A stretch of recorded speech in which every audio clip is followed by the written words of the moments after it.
বেনারস নামটা উচ্চারণ করলেই চোখের সামনে ভেসে ওঠে গঙ্গার ঢেউ, আরতি আর মন্দির। তোমাদের এই চিরচেনা শহর থেকে সরে আজ নিয়ে যাব বেনারসের কোলে এক অচেনা জায়গায়, একটা অদৃশ্য অধ্যায়ে, যেখানে মানুষ আসে তার শেষ দেখতে। আগুনের উত্তাল নাচ, তবে এখানে মৃত্যু মানে দুঃখ নয়, মৃত্যু মানে মুক্তি, মৃত্যু মানে উৎসব। অন্যদিকে রয়েছে সারনাথের নীরব বৌদ্ধ মন্দির, যেখানে শব্দ নয়, নীরবতাই কথা বলে। গৌতম বুদ্ধ তার প্রথম ধর্মচক্র প্রবর্তন করেছিলেন এইখানে।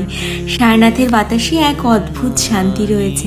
গঙ্গার ঘাট, কোলাহল, ধূপের গন্ধ, প্রদীপ, ওই পরিবেশের সাথে এই পরিবেশ একটা কন্ট্রাস্টে আছে। বিশাল বিশাল স্তূপ, মন্দিরটা ঘুরে দেখছিলাম, পাখির কিচিরমিচির ছাড়া তেমন কিছুই শোনা যাচ্ছিল না। প্রথমেই চোখে পড়ল ধামেক স্তূপ। বিশাল, প্রাচীন, অথচ আশ্চর্য শান্ত। একটা নিস্তব্ধ গাম্ভীর্য আছে এই রীটের মধ্যে। এই স্তূপের সামনে দাঁড়ালেই বোঝা যায় কিভাবে হাজার হাজার বছর আগে মানুষ সত্যের সন্ধান করতেন, ঠিক আমাদের মতন করেই।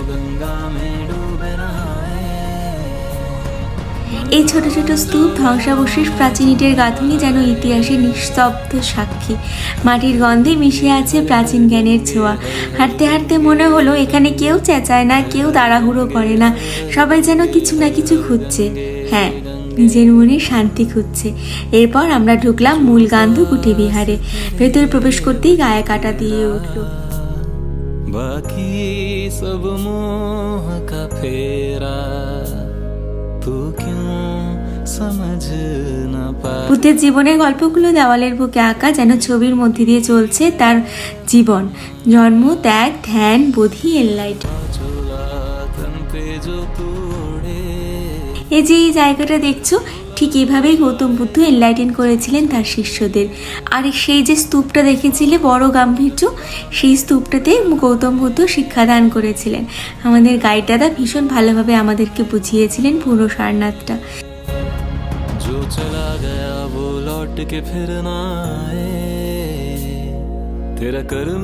কিছু মানুষ নিজেদের ধ্যানে মগ্ন করেছিলেন, আবার কেউ চোখ বন্ধ করেছিলেন। অন্যরকম ভালো লাগা কাজ করছে।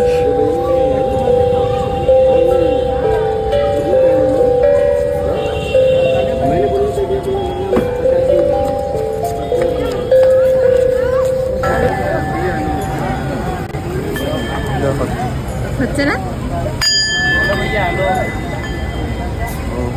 এখান থেকে বেরিয়ে আমরা কিছু টেম্পল কভার করি, কিন্তু সেগুলো ক্যামেরাতে অ্যালাউ ছিল না জন্য আমি কভার করতে পারিনি তোমাদের জন্য।